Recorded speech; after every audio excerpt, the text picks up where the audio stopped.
கோவிந்தநாம சங்கீர்த்தனம் கோவிந்தா அன்னைக்கு தை அமாவாசை இருக்கிறது. இந்த தை அமாவாசையில் என்ன பலன் அப்படின்னாக்கா, அமாவாசையில் பெரிய அமாவாசை எதுனாக்கா புரட்டாசி அமாவாசை. அதுக்கு அடுத்த அமாவாசை பெரிய அமாவாசை எதுனாக்கா தை அமாவாசை. அதுக்கு அடுத்த பெரிய அமாவாசை எது அமாவாசை அப்படின்னாக்கா சித்திரையில் வரக்கூடிய அமாவாசை. ஆக 3 அமாவாசைகள் ரொம்பவும் சிறப்பு வாய்ந்ததாக கருதப்படுகிறது.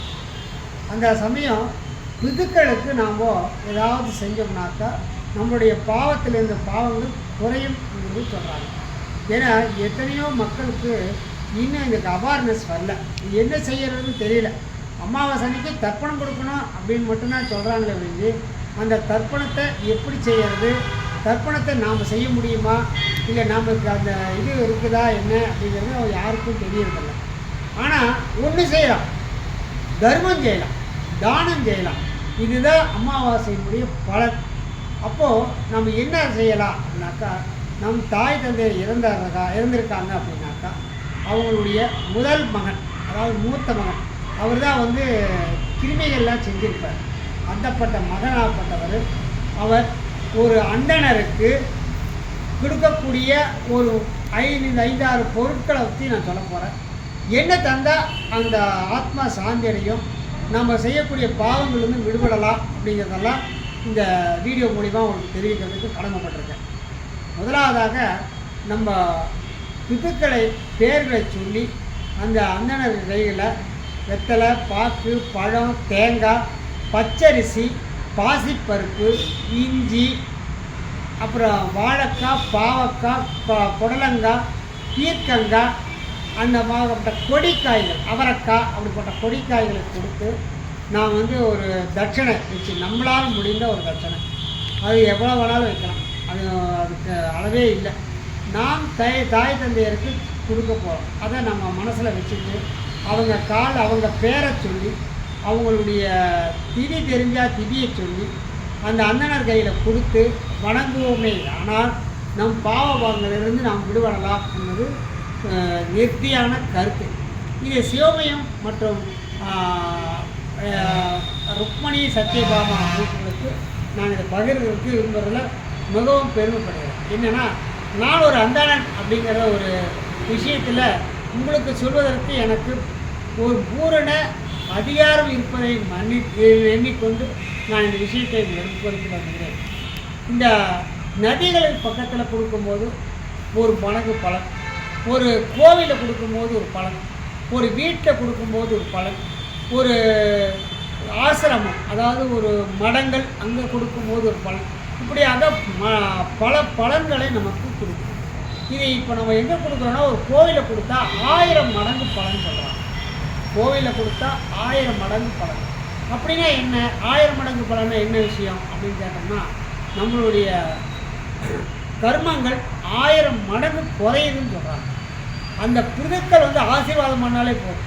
ஏன்னா அவர் இறைவனுடைய சேர்ந்த இறைவனும் அவர்களும் அன்றைக்கு முதல்ல அவருக்கு நம்முடைய தாய் தகப்பனுக்கு, இறந்த தாய் தகப்பனுக்கு நாம் செய்யக்கூடிய கிருமிகளெல்லாம் செஞ்சுட்டு தான் எனக்கு செய்யுங்கிறார் பெருமாள். அவர் செய்யக்கூடிய காரியம் என்னன்னாக்கா அவரே தர்ப்பணம் கொடுக்குறார். ராமாவதாரத்தில் ராமர் தசரதனுக்கு இது கொடுத்தார், தர்ப்பணம் கொடுத்தார். அதே போல் அனைத்து மக்களும் தன் தாய் தந்தையர்களுக்கு குறையில்லாமல் அவங்க மகிழ்ந்தாங்கன்னா போதும். தாய் தந்தையர்கள் மகிழ்ந்தாங்க, இறந்த தாய் தந்தையர்கள் மகிழ்ந்தார்கள், ஆனால் அவங்க வாழ்க்கை ரொம்ப சிறப்படையும், சீரடியாமல் இருக்கும். சில பேர் பார்த்தீங்கன்னாக்கா ரொம்பவும் கஷ்டத்தில் இருப்பாங்க. இரடா காரணம் பார்த்தாக்கா, ஒன்று பிதிருதோஷமாக இருக்கும், இன்னொன்று குலதெய்வ தோஷமாக இருக்கும். இதில் 2 தான் இருக்கும் மேக்சிமம். அவன் கஷ்டப்படுறான்னா காரணம் அதுதான்.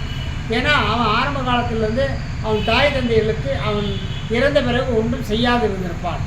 இல்லை என்றால் குலதெய்வத்தின் வழிபாட்டில் ஏதோ ஒரு குறைகள் இருந்தது. இப்படியாக 2 வகையான கஷ்டங்களை அவன் அனுபவித்து கொண்டிருக்கிறான். அதில் ஒரு வகையான கஷ்டத்தை தீர்ப்பதற்குத்தான் அமாவாசை என்று தானம் கொடுப்பது என்பது வழக்கத்தில் வந்தது. இதில் ஏன் கத்திரிக்காய் கொடுக்கக்கூடாதா அப்படின்னுலாம் நிறையா வியாக்கியானங்கள் வரும். கிடையாது. கொடியில் இருக்கிற காய்களைத்தான் அவர்கள் விரும்புவார் தாய் தந்தையர்கள். அதுவும் பாவக்காய்னா ரொம்ப ரொம்ப பிடிக்கும். நீங்கள் பாவக்காய் கொடுத்தீங்கன்னா உங்களுக்கு ஆசீர்வாதம் கண்டிப்பாக உண்டு. வாழைக்காய் கொடுத்தா அதை விட பன்மடங்கு ஆசீர்வாதம். அதேமாரி ஒருத்தருக்கு தேங்காய், வெத்தலை பாக்கு, பழம் ஒரு அந்தணனுக்கு தர்ஷனம் வச்சு கொடுக்கும்போது உங்கள் பாவங்கள் குறைகின்றது. இதனால் நீங்கள் வந்து செழிப்படைவீர்கள். வீட்டு எல்லா காரியங்களும் சுபகாரி தடங்கள் பட்ட காரியங்கள் அத்தனையும் நிவர்த்தி ஆகும். பார்த்தீங்கன்னா இன்னும் சொல்ல போனோம்னாக்கா, ஒருத்தருக்கு வீடு அமையாமல் இருக்கும், வீடு கட்டலான்னு பணம் எடுத்து வைப்பார். இந்த பிதத்தோஷம் வந்து அதை தடுக்கும், கட்ட முடியாமல் போயிடும். இப்போ அவங்க அப்பாவே வந்து அவனுக்கு ஆசீர்வாதம் பண்ணும்போது ஆட்டோமேட்டிக்காக அடுத்த நிமிஷம் அந்த வீடு வந்து கட்டிடுவார். ரொம்ப நாளாக ஒரு பெண்டிங், ஒருத்தருக்கு பணம் கொடுத்துருப்பார், வரவே இல்லை, இது என்னடா பண்ணுறது அப்படின்னு நினச்சிட்டு இருக்கிற காலத்தில் அது பிததோஷத்தினால் வரக்கூடிய தடைகள். இதை செய்யும்போது அந்த பணம் அவருக்கு சேரும். அதேமாதிரி கல்யாணம் ஆகாமல் இருப்பாங்க. ஒரு வீட்டில் பார்த்தீங்கன்னா 40 வயசாகிடுச்சு, என் பொண்ணுக்கு, பையனுக்கு 40 வயசாகிடுச்சு, கல்யாணமே ஆகலை அப்படிமா. அதுக்கு என்ன காரணம் அப்படின்னு பார்த்தாக்கா, பிதத்தோஷம் இருக்கும். அந்த பிதத்தோஷத்தை நிவர்த்தி பண்ணும்போது ஆட்டோமேட்டிக்காக அவங்களுக்கு கல்யாணம் நடக்கும். குழந்தையே பிறக்கல. கிட்டத்தட்ட எங்கள் வம்சத்தில் எங்கள் அப்பா இறந்ததுக்கு பிறகு குழந்தையே இல்லைங்க அப்படின்னு ஒருத்தர் சொல்லுவார். ஆனால் அது பிதத்தோஷத்தை குறிப்பிடுறது. அப்போ இந்த சாங்கியத்தை அவர் பரிகாரத்தை செய்யும் பட்சத்தில் அவங்க வீட்டில் ஒரு நல்ல மகவு ஏற்படும், கூடிய விரைவில் அவங்களுக்கு ஏற்படும்.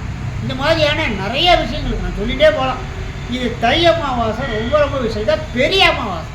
புரட்டாசி மகாலயபட்ச அமாவாசை அதுவும் பெரிய அமாவாசை. சித்திரை மாதம் அமாவாசை அதுவும் பெரிய அமாவாசை. இந்தமாரி அமாவாசையில் நிறைய அமாவாசை பெரிய அமாவாசை. மற்றாலும் வரக்கூடிய அமாவாசை தான். வைகாசியில் வர்றது, ஆணியில் வருது, ஆடி அமாவாசை குறிக்க மறந்துட்டேன். ஆடி அமாவாசையும் சிறப்பானது. இந்த ஆடி அமாவாசை இதிலெல்லாம் அவங்க வராங்க, பிதர்கள் நேரடியாக அவர்கள் இல்லத்திற்கு வருகிறார்கள். யார் இருந்தாங்களோ அவங்க இல்லத்துக்கு வராங்க. அப்போ நம்ம அவங்களுக்கு கொடுக்கக்கூடிய தான தர்மங்களால் மகிழ்ச்சி அடைகிறாங்க. மகிழ்ச்சி அடைஞ்சு அவங்களுக்கு ஆசீர்வாதம் பண்ணுறாங்க. அந்த ஆசீர்வாதம் பண்ணக்கூடிய நாள் அந்த அமாவாசையானது ஆடி அமாவாசை, தை அமாவாசை, புரட்டாசி அமாவாசை, அடுத்தது சித்திரை அமாவாசை. 4 அமாவாசை தான் ரொம்ப வசதி. அதாவது காலங்களில் மார்கழி மாதம், இந்தமாரி நிறைய மாதங்கள் இருக்குது. இறைவனை துதிக்கக்கூடிய மாதம் மார்கழி மாதம். இந்த மார்கழி மாதத்தில் முடிந்து தை வரக்கூடியது உத்தராயண புண்ணிய காலம் என்ற ஒரு காலம். இது வரைக்கும் தட்சாயண புண்ணிய காலம்னு ஓடிட்டு. இந்த உத்தராயண காலத்தில் முதல்ல வரக்கூடிய அமாவாசை தை அமாவாசை. இதேமாரி தட்சிணாயன காலத்தில் முதல்ல வரக்கூடிய அமாவாசை ஆடி அமாவாசை. அதனால் ஆடி அமாவாசை அங்கே சிறப்பு, இங்கே தை அமாவாசை சிறப்பு. இந்த 2 அமாவாசை தான் மெயின். அப்புறம் 2 அமாவாசையும் நடுவில் வரும். அது ஒரு ஆசீர்வாதம் கொடுக்கக்கூடிய நாள். இந்த 2 அமாவாசை கண்டிப்பாக பிதர்கள் இங்கே வராங்க, இந்த நிலத்துக்கு வராங்க. இறந்து போய் அவங்க தண்டனை எல்லாம் அனுபவிச்சுட்டு அவங்க நம்மளுடைய குழந்தைகளை பார்ப்பதற்காக வருகிறார்கள். அந்த சமயம் நம்ம ஏதாவது சாப்பாடு அவங்களுக்கு தான தர்மங்கள் செய்யும்போது மகிழ்ச்சி அடைகிறார்கள். என் பையன் எனக்கு கொடுத்தான் சாப்பாடு. அங்கே போய் சொல்லுவாங்களாம், அங்கே இருக்கிற அத்தனை பேர்த்தையும் சொல்லுவாங்களாம், என் பையன் எனக்கு சாப்பாடு போட்டான் அப்படின்னு. அப்படி சொல்லும்போது அவங்களுக்கு ஒரு குறை இல்லாமல் இருக்கும்.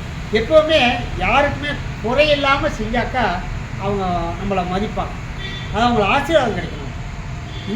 இந்த விஷயம் கூட இல்லை, வேறு எந்த விஷயம் ஆனாலும். அன்றைக்கி ஒன்றுமில்லை, என்னால் ஒன்றுமே செய்ய முடியாது, என்கிட்ட பணமே இல்லை, தை அமாவாசைக்கு நீங்கள் சொல்கிறீங்களே சாமி நான் என்ன பண்ணுறது அப்படின்னு கேட்டால் ஒரு அவித்திக்கீரை வாங்கி கொடுங்க போதும். அவித்திக்கீரை மீறி போனால் ஒரு 25 ரூபா. இப்போ இந்த காலகட்டத்தில் 50 ரூபாயே போடுங்க. ஒரு 50 ரூபாய்க்கு அவித்திக்கீரை வாங்கி ஒரு பசுமாட்டு கொடுத்துட்டு நீங்கள் பாடு கம்மனி சிவனேன்னு உட்காந்துங்க. இந்தமாரி தான தர்மங்கள் உங்களால் பண்ண முடியாத பட்சத்தில் அந்த அவித்திக்கீரை அந்த பசுமாடு சாப்பிடும்போது உங்களுக்கு ஆசீர்வாதம் கிடைக்கும். இந்தமாரி நிறையா விஷயம் நம்ம சொல்லலாம். அதாவது பால், பழம், இந்த தவிடு வாங்கித்தரோம். மாட்டுக்கு கோசாலைக்கு ஒரு தவிடு வாங்கித்தரோம். கோசாலைக்கு ஒரு என்ன சொல்கிறது உரம், அதாவது சாப்பிடக்கூடிய தவிடு, பழம், இந்தமாரி நிறையா நம்மளால் வீட்டில் இருக்கக்கூடிய இந்த இதர பொருட்கள், அதாவது நம்ம காய்கறியில் அரிஞ்சு கூட வச்சுருப்போம். அந்த அரிஞ்ச காய்கறிகளை கொண்டு போய் போட்டால் கூட புண்ணியம். பசுமாட்டை அன்றைக்கி நான் பார்த்தாலே புண்ணியம். பசுமாட்டுக்கு நீங்கள் போடக்கூடிய அந்த பொருள் புண்ணியம். இதனால் எத்தனையோ பலன்கள் உங்களுக்கு கிடைக்கும். கிரகச்சாரம் குறையுது அப்படின்னு சொல்லுவாங்க. கிரகத்தில் கிடைக்கக்கூடிய பீடைகள் செய்யுது, நழுவி போயிடும். அவங்க நமக்கு ஆசீர்வாதம் பண்ணிட்டு போயிடுறாங்க.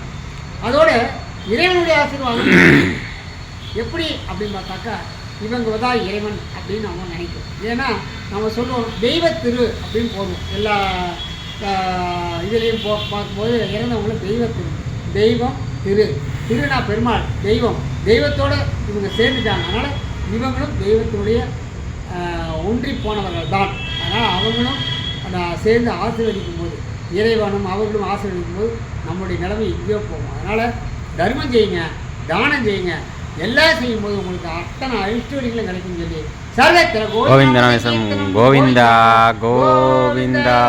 ஜானகி காந்த ஸ்மரணம் ஜெய ஜெய ராம ராமா ஸ்ரீராம்.